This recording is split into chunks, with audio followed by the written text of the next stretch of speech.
But as a business owner, and as a quick aside, Andrew probably has never read our employee handbook because I wrote it. And we have incredible benefits for parents. I think I read like 10 years ago. It's probably the same. It's fine.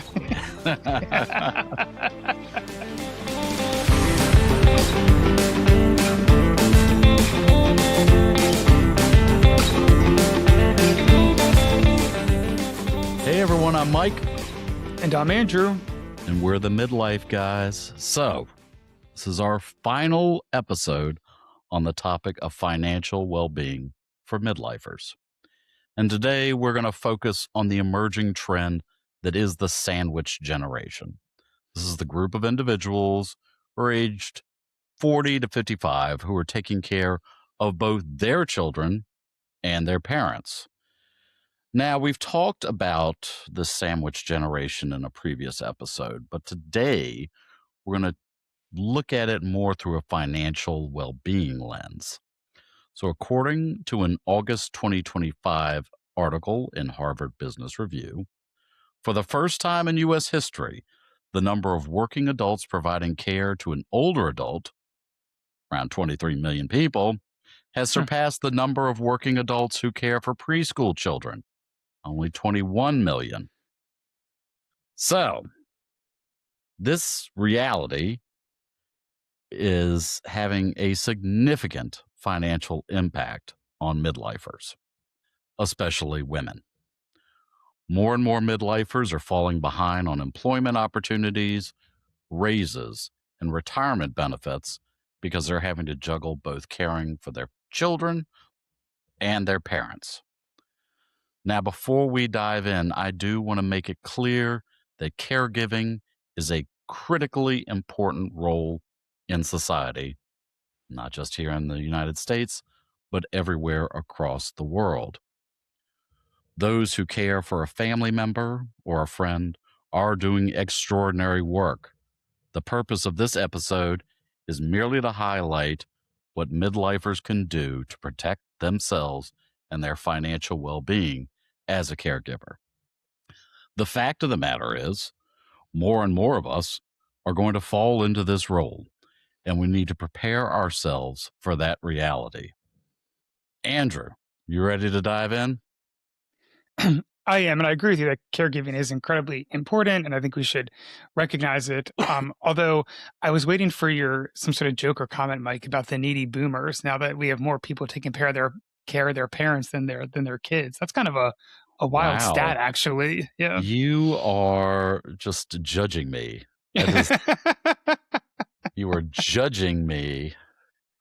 I mean, very accurately. Unfair. Very unfair, Andrew. Very unfair. But it is. I was being very nice.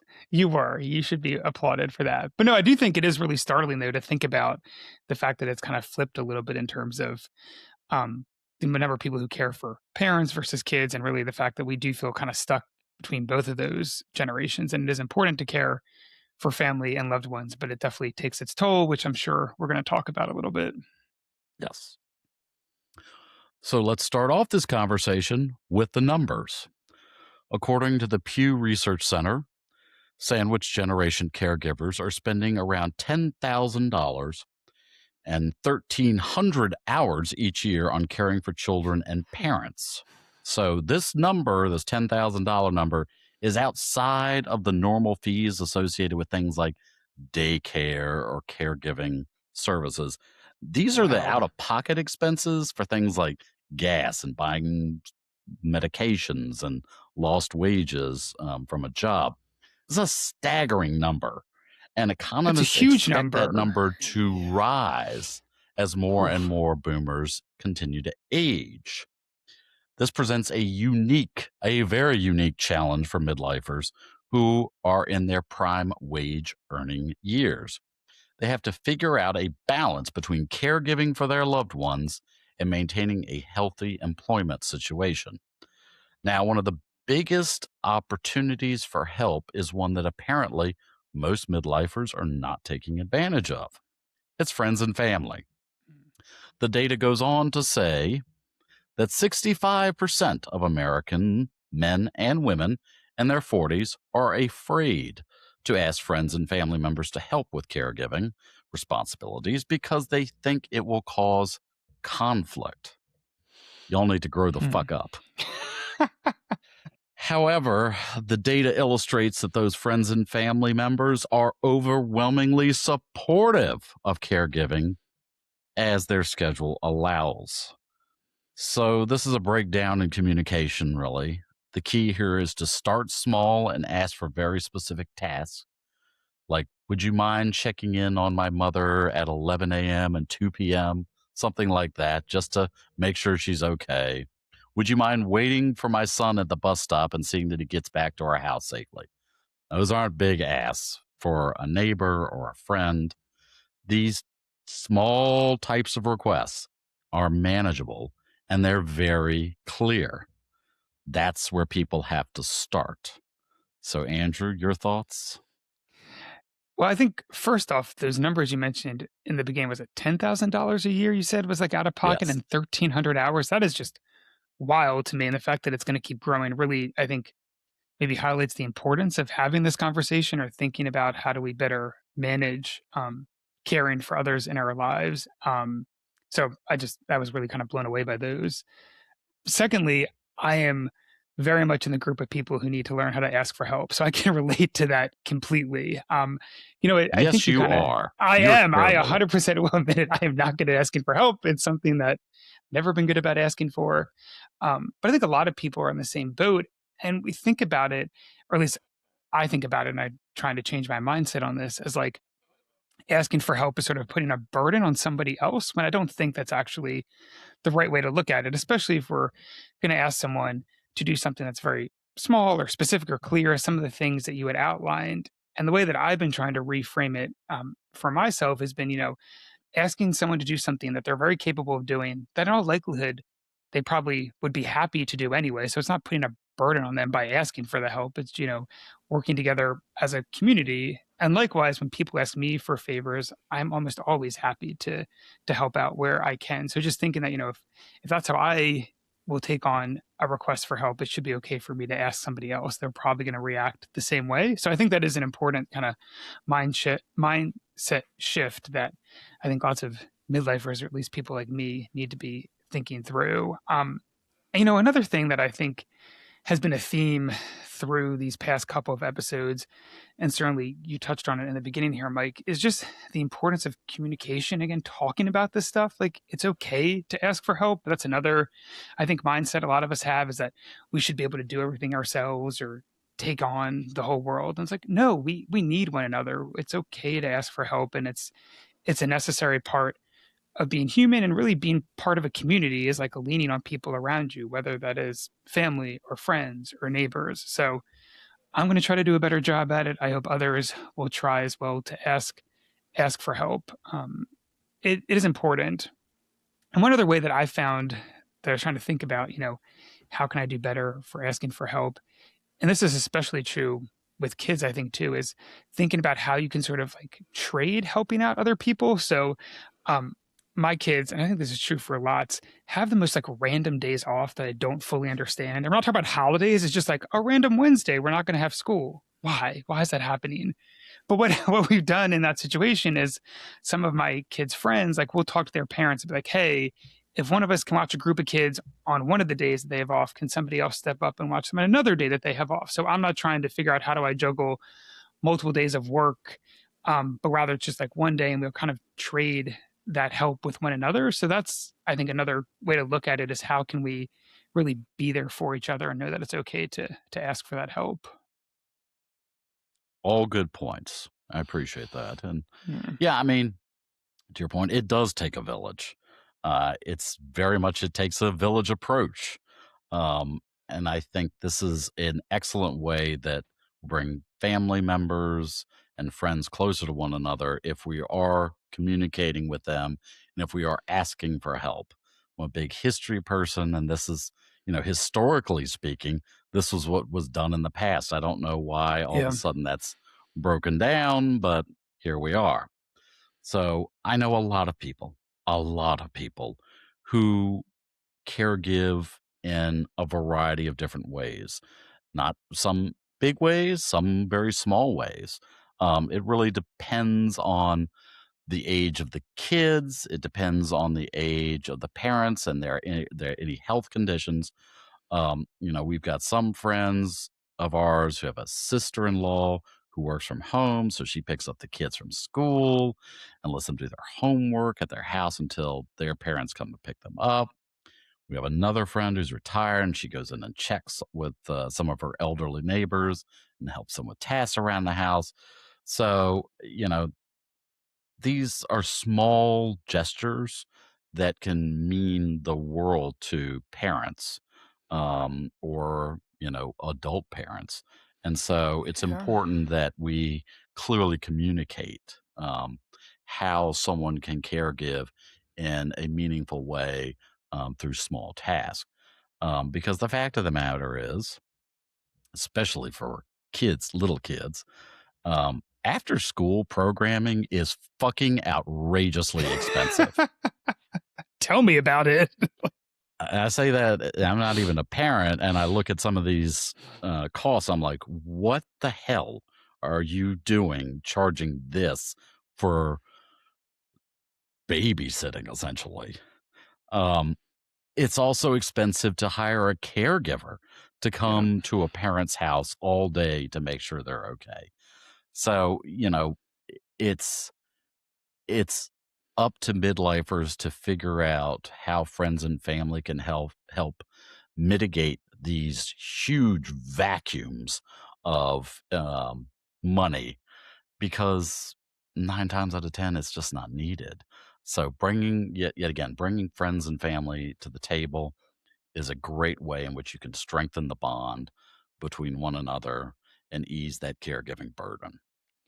One quick thing too, Mike, that as you're talking through that, which I agree with what you had said, is it got me thinking, and I think you mentioned this at the very top, but it's worth noting, and I don't have any stats on this, but I think this is true, that a vast majority of the caregiving burden tends to fall on women, like Yes. moms and sisters and on. Like at some point, you know, as guys and as midlife guys and men, we need to stand up and do a little bit more and contribute some more and be willing to step up and help more. Or if someone asks your family for help, don't just assume, oh, my wife or partner will do it. Like, no, like we've got to also kind of step up and help out too. So I do think it's important that, you know, we don't just assume all this will fall to whoever like the women in our lives are, because I think traditionally that's often been the case.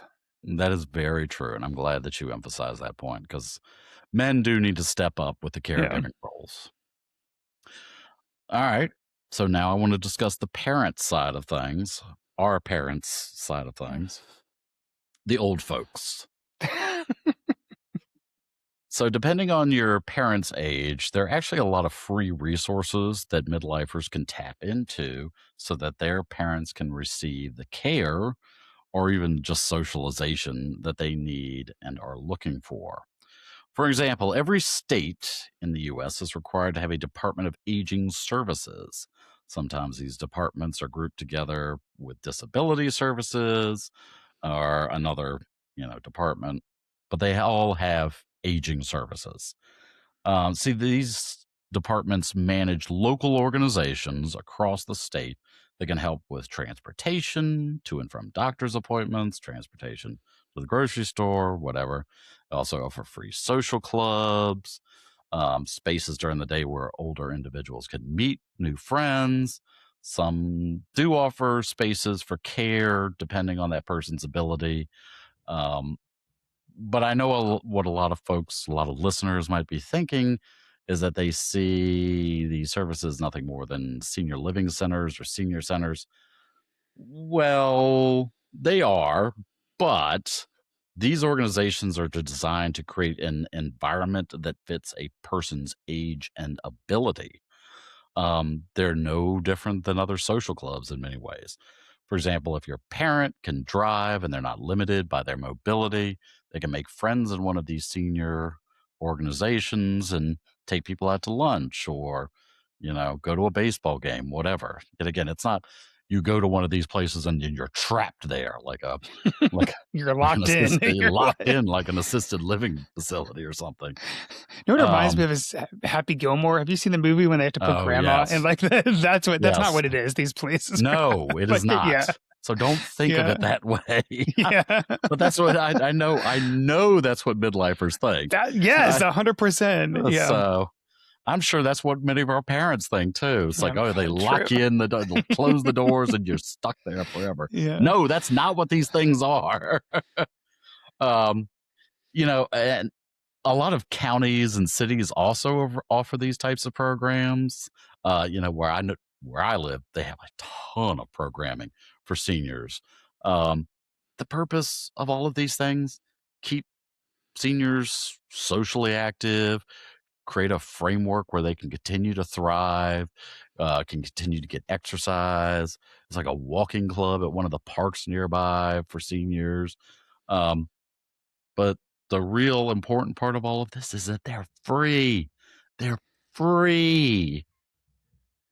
So, but according to the data, when you ask midlifers if they even know about these aging services, I'm not sure why they would, but if they Yeah. even know about these things, 74% say they didn't even know they existed, despite the fact this is a long ass running program. These Department of Agings have been a requirement for decades, decades.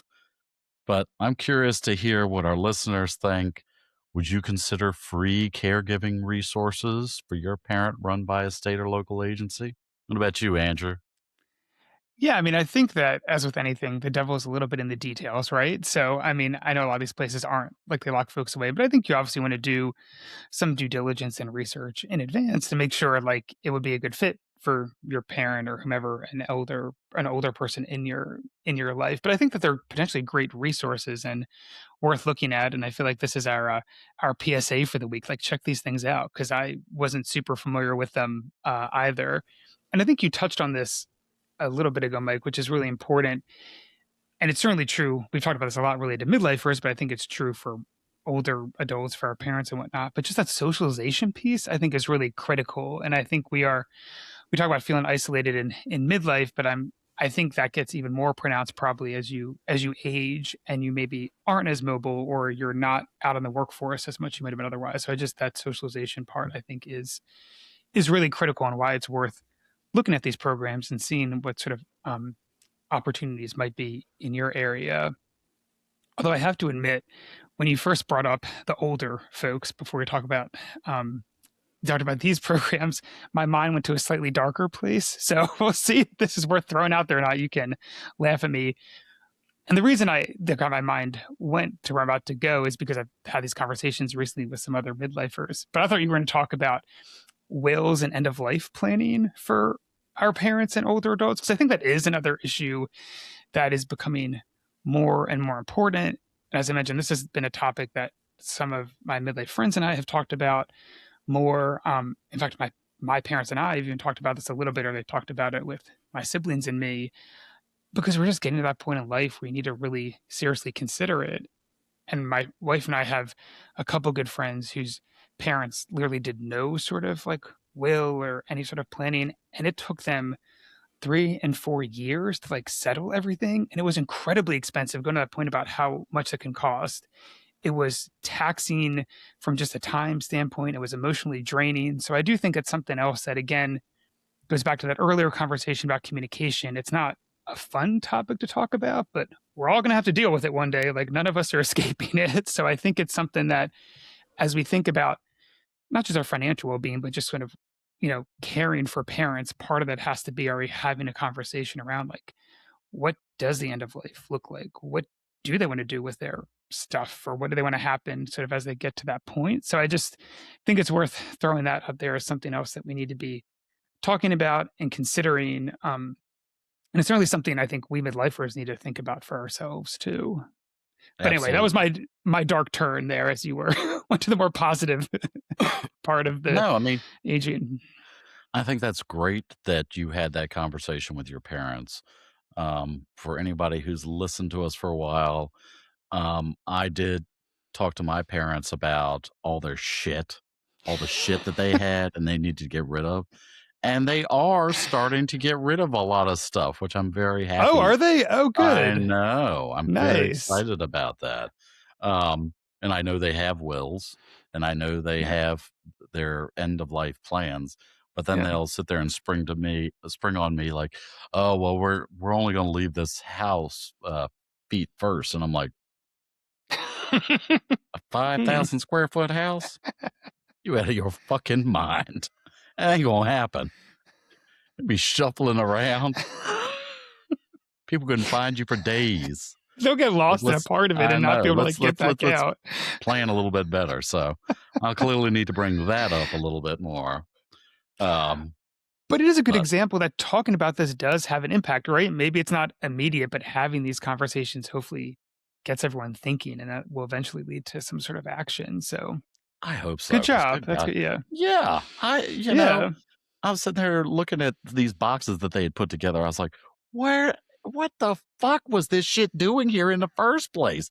My God. Shit from decades ago." I was like, "Oh, all of it's gotta go." Um, but going back to the free resources offered by counties, states, and these local organizations, I have actually met a lot of folks that run these organizations, Mm. because they are, um, overseen by the state, and just had, for whatever reason, I've actually run into some of these people, um, and you would not believe how creative and imaginative, these organizations can be in terms of what they do for caring for, older older folks.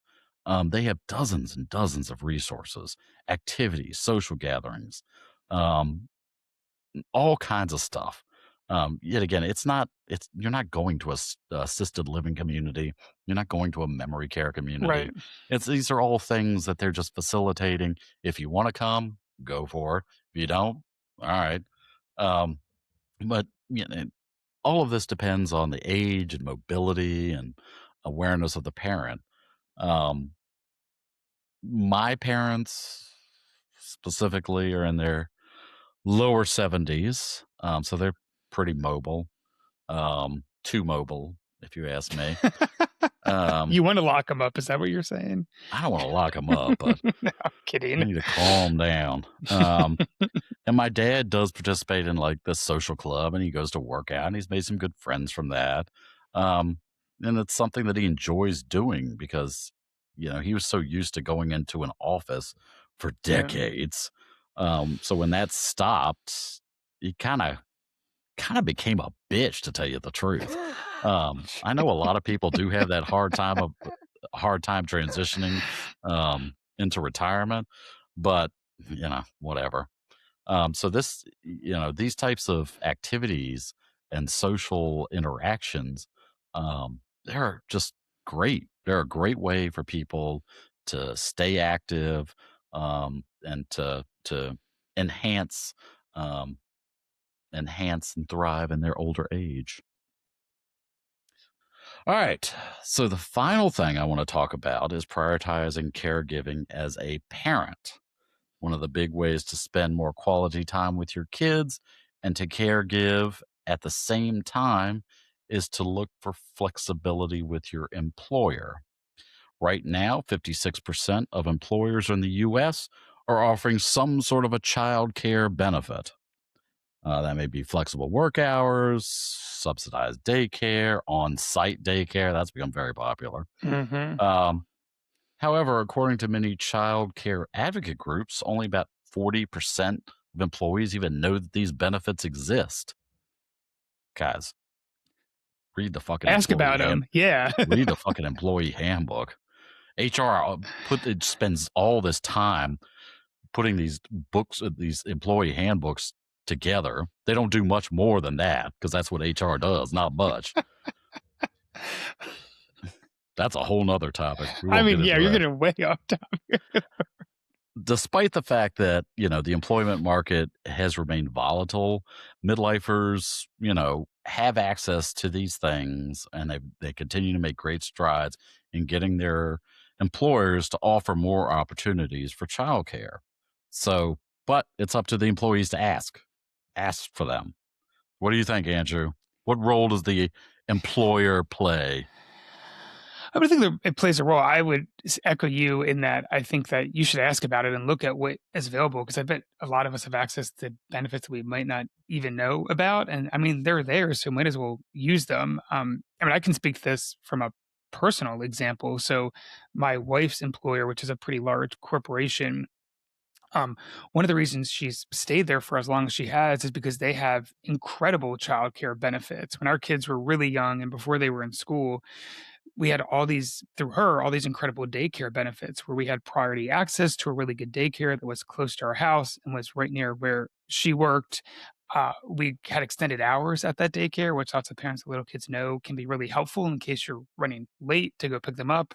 Um, they also subsidized, I think it was close to like 40% of the cost. So we paid like a reduced rate on what the sort of like standard rate was. Like that stuff adds up and helps out a whole lot, especially when trying to manage kids, especially really, really young kids. So yeah, definitely look at what your employer might offer, take advantage of it, and just ask about it. And if they don't offer it, maybe ask if they will, or have them take a look at what sort of childcare benefits they could offer.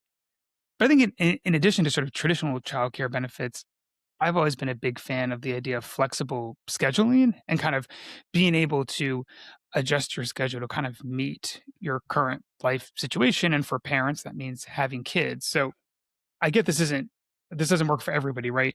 Nurses, doctors, teachers, police officers, whatever, people who have to like physically be in a place. But if you work primarily in an office or work from home sometimes, I mean, I don't think there's any reason you can't ask for a flexible schedule as long as you're getting your work done and producing good work. Like when you do it should be less important than the quality of the work that's produced. So if that means I work from home a little bit earlier in the day, or I do some work later in the evening so I can be around to pick up my kids from the bus stop or to go to their, whatever after school activity I might want to be at or a game or whatnot. I think we should encourage that. I really feel like we should do a better job as a society of normalizing parents trying to spend as much time with their kids as possible and being there for their kids. I mean, at least from my experience, parenting is hard. It's great, but it's hard. And you feel guilty a lot of the times because you're always like, oh, I wish I could do more or be more places or just give more. And so I think we all would benefit if we could make it easier for parents to be even more involved in their kids' lives, to have more flexible schedules so that they can, support their kids. I think we would all benefit from that. So I'll get off my soapbox now, but I'm 100% in favor of more childcare benefits and flexible scheduling for parents. Well, for anybody. I am as well. I do Yeah. think it's a very important that employers step up and do everything possible to allow parents to have the flexibility that they need for their kids. Now, I understand it can be difficult for hourly workers, Yeah. especially that's challenging. But as a business owner, and as a quick aside, Andrew probably has never read our employee handbook because I wrote it, and we um, have I we have incredible benefits for parents. I think I read like 10 years ago. It's probably the same. It It's fine. probably But we do know, but is. one of the things that Yeah, we always did is encourage flexible scheduling, for example, which is great. Yeah. yeah, I mean, if you need to go home at 2:30 to go pick up your kids and deal with the deal with them, and then you go back to work later in the evening and get your work done, that's fine. That's fine as long as you're doing good work. I mean, that's important. We understand a job is a job, and it is an important part of who you are and, what you do, but being a parent is even more important, and so Yeah. we've gotta figure out the balance here, and, COVID changed the dynamic a lot because so many people work from home for such a long time. Now that more and more offices are demanding back to office policies, um, you know, that's not going over so well, especially among parents. But you know what? For those employers that are demanding their workforce go back to the office, man, you better fucking do something better for those parents than what you have offered in the past because you are changing the entire dynamic of things. Um, you know, the financial stress for parents right now is incredible, and employers need to do more to provide for their employees. especially by providing them with the tools they need to care for their kids. And in a lot of cases, more and more parents as well. So, yes, employers, step the fuck up. You can do it. I mean, you could also argue, and not to get like super political, but this is specifically from the United States, like there are other countries in the world that do a much better job of creating incentive structures and systems that support parents and the elderly and other people in society. So I don't think it's just, I mean, here it's more, I think, in the employers sort of, they've got to step up a little bit. But I think, we could also, again, whole another conversation, but have a bigger conversation about as a society, like what should we be prioritizing and funding and supporting? That's very true. That's But very I'll true. throw that out there at the very end of the episode since that's a huge topic and we are not, Well, I mean, not going to cover that right now. Yeah. yeah. All right. So we've blown through 30 minutes. If you've not done so already, please like and subscribe. It doesn't cost you a thing, but it helps us out a tremendous amount. Remember that you can find us on YouTube, Spotify, Apple Podcasts, iHeartMedia, and all of your favorite podcasting platforms. And until next week, good luck, guys. See ya.